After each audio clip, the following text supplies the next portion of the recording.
Hello. Welcome to my channel. This is Linda, and I am a lover of stationery and journaling. And in this video, I just wanted to share with you my junk journal January setup.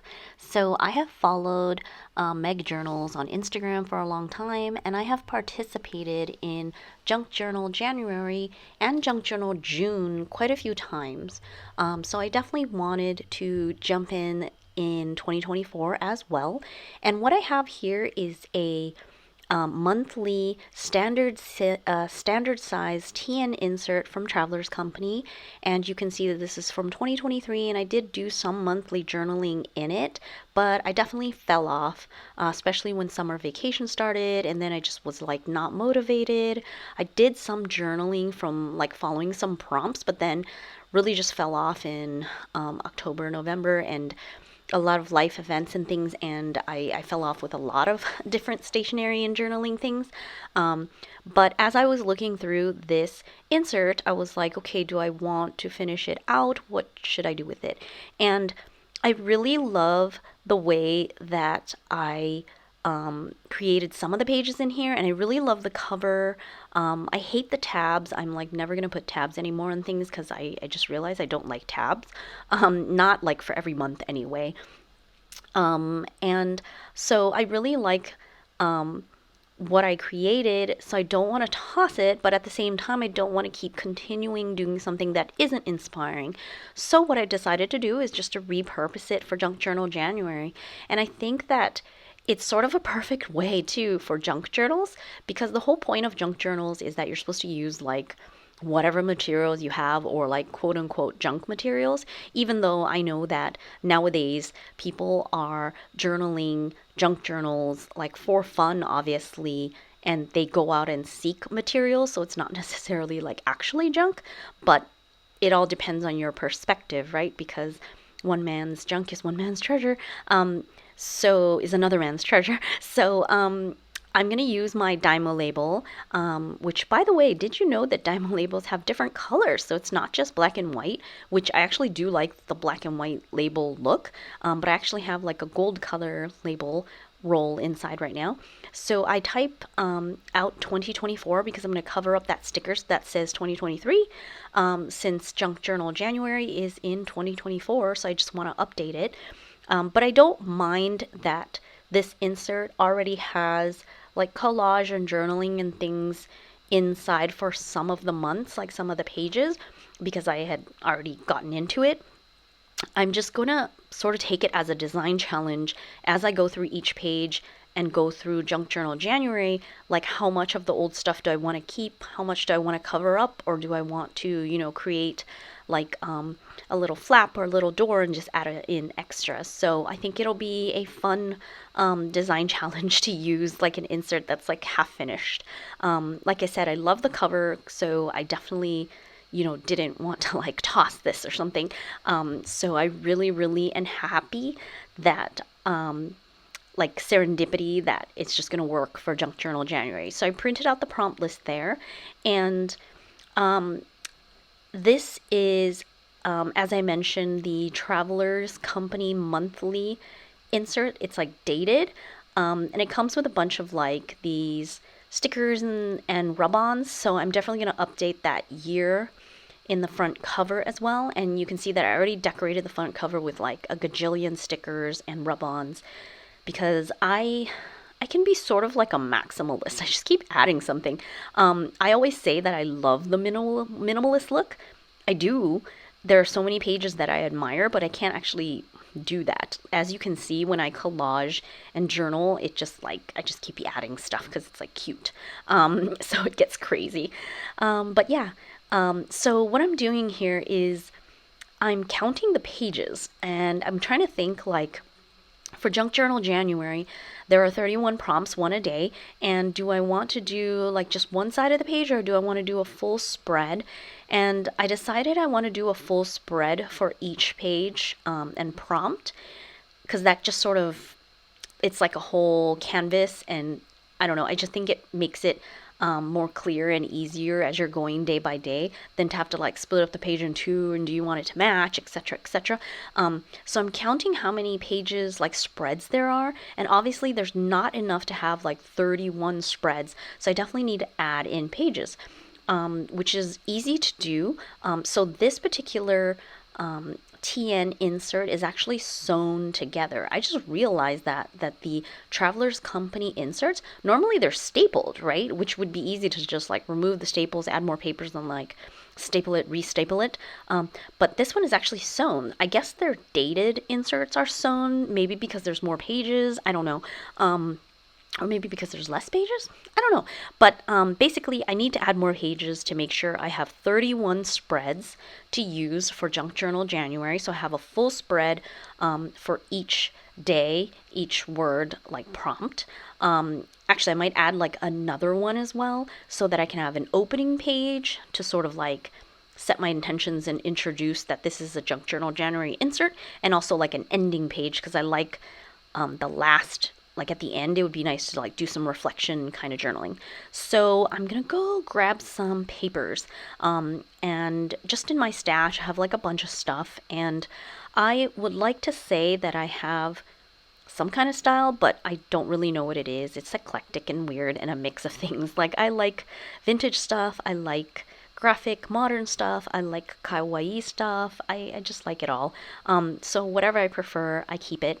So I have a huge stash of all kinds of papers and random things. So I decided I would use some of this. I think this is some like old wrapping paper.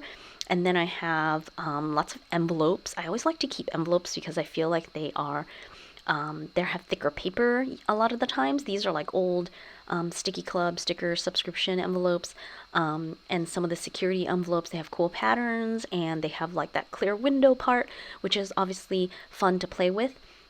Of course, you can just bind in envelopes by folding them in half and create like pockets and tip-ins and things.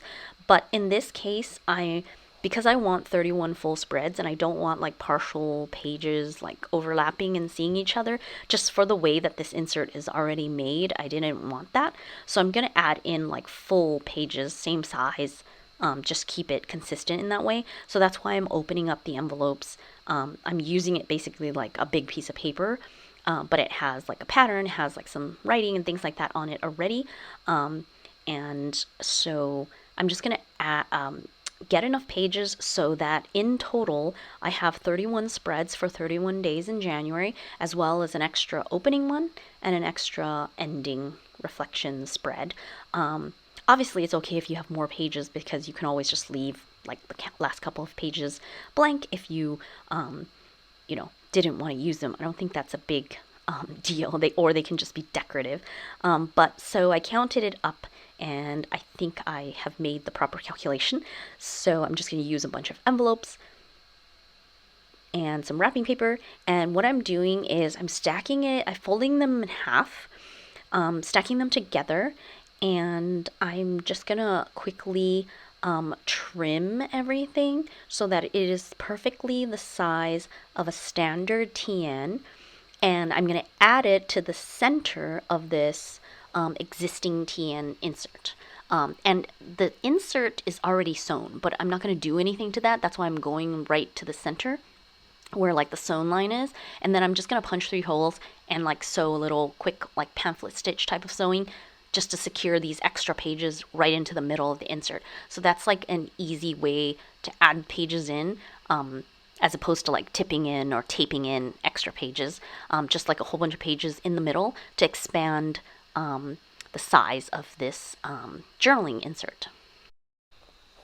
Okay, so I'm going to speed this up a little bit because I did record the whole process in real time, but I realize it's like not amazingly interesting just to watch me shuffle with paper and like cutting and trimming and stuff. But let me speed the video up so that it's a little bit faster. But basically, I've folded up a bunch of papers that I want to add to this insert. I drew a little line to make sure it's like more or less the same size, and I'm just cutting off with a little craft knife and a metal ruler the excess that is too big for the page, and then cutting off the top and bottom as well, so that I'm basically getting the exact like standard TN sized page to add into the center. So you can see I'm measuring here, and I might be off like a millimeter or something, but you know, close enough. And I know that usually in junk journals, people like to use different sized like papers and like have like a big mix so that you could have overlapping pages like flaps and things. So you definitely can do that. It doesn't have to be the same size. I just am keeping it that way because of the fact that this was an existing insert, and I just want to make it simple for myself in terms of like, okay, each spread, you know, turn the page, each spread is for like each prompt, and I'm just looking at it as a canvas, like a whole spread. But there is a little security envelope window there you can see on the right hand side. So there is a see-through part. So as I mentioned before, people might use envelopes by just like folding them in half, and obviously they are smaller. So you can have smaller pages, half-side pages, pages that don't reach, you know, the edge of the journal. It's perfectly fine. The only thing really that you have to worry about is whatever binding method you are using. Like I'm choosing to do like a super easy pamphlet stitch, which is basically 3 holes, and I'm going to use some, you know, canvas string and thread it through like from the outside all the way across, in, out, and like tie a knot basically. So super, super simple, right? So when you add pages in, you just have to make sure that whatever binding method you're using, like where you're punching the holes, that you're actually going through your papers. So for example, if you wanted to add a very, very small size piece of paper, that might be a problem, because if it only goes through, like when you punch your holes, if it only goes through one hole, then you're going to have a loose piece of paper hanging there because it's only held on by one hole. It has to be at least 2, right? So that it's like semi-stable. So I like to always make it so that whatever binding method I'm doing, like my papers, they always go through all the holes, if possible, because it just makes it a little bit more sturdy. So you can see I punched 3 holes like freehand with one of those little hole punching bookbinding needles, and I strung it through some canvas, like linen string, I think, and just tied a double knot. And I'm putting the knot on the outside so that it's on the outside binding part and it doesn't create like a big bump inside my journal. So I've added my pages in. Super easy, super quick way to like expand an existing, you know, insert to use. So I'm just going to do a quick flip again. You can see I already have lots of pages and random things already written in it, but then I have my new pages, and I think I like the mix of colors, and it's very neutral still, so I think it's okay.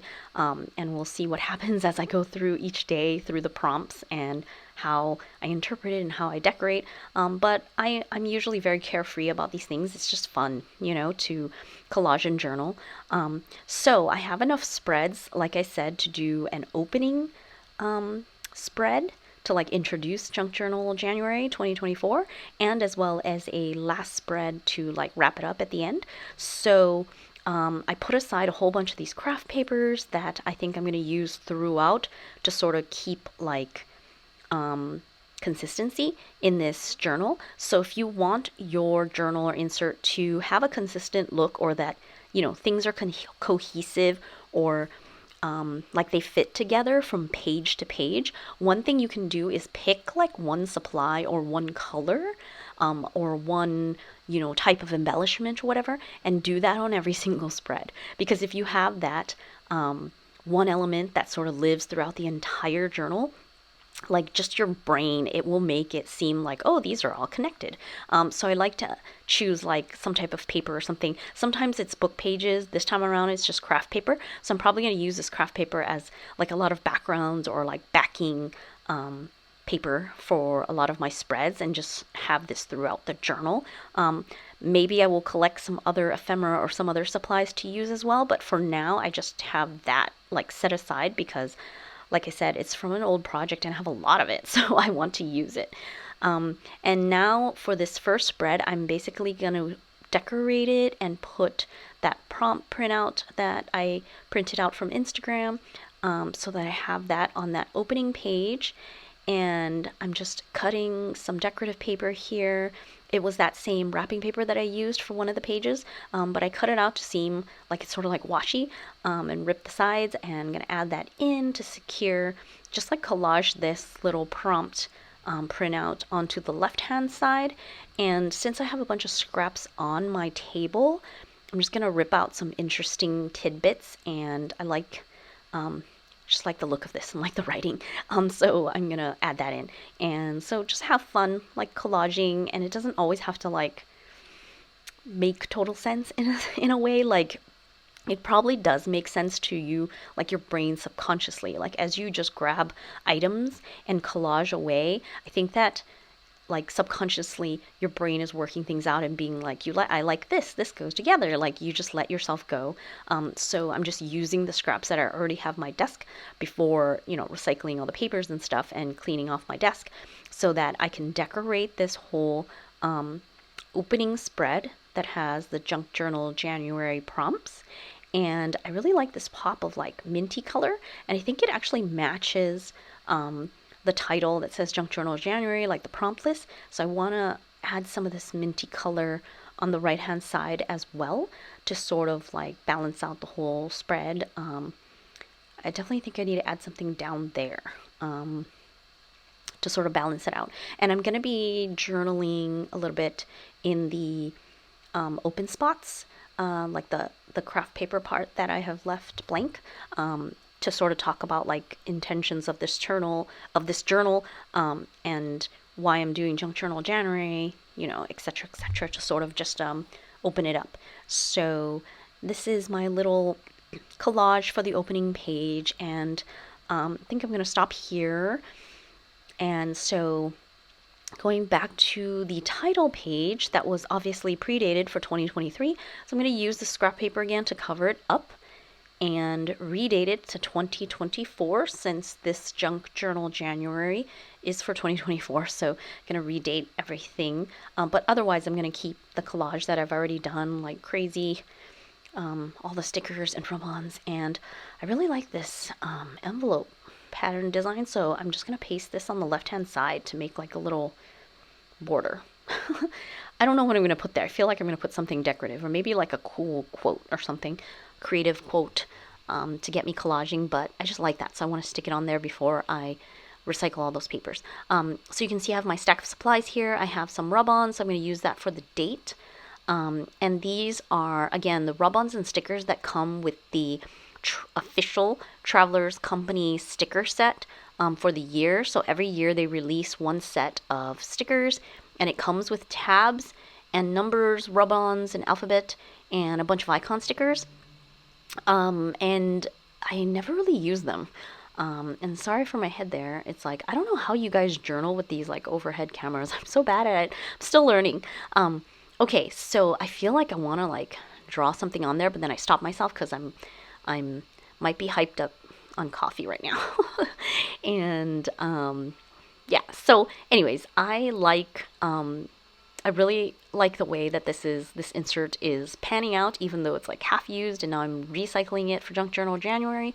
I'm going to write in hashtag Junk Journal January here on the cover, because I have like this huge collage with a mix of elements, but it doesn't really say like Junk Journal January, so just wanted to impress that. And it's Junk Journal January 2024. So I've got my cover done, I've got the title page and the opening spread. Now I have the stack of supplies, and I kind of need to let that writing that I just added to dry on the front cover, because I'm not sure if it will rub off, so I should probably leave that there. So this is my insert all ready and set up for Junk Journal January. I hope you enjoyed watching the process. And if you love digital printables, remember that I designed them, and they are on my Ko-fi feed. You can join as a member and get access to download exclusive monthly printables, and the paper crafting tier also gets a monthly Journal With Me video. And in my shop, there are a bunch of freebies in my Ko-fi shop, so you can go there as well to download things to use maybe in your Junk Journal January. And of course, I have a website and blog at tortagialla.com with totally free printables. You can go there, download anything, and use it for your journaling. Enjoy! Thank you so much for watching my video, and I will be sharing more Junk Journal January videos as I go through all the prompts, so be sure to subscribe. Thank you so much, and until next time, bye!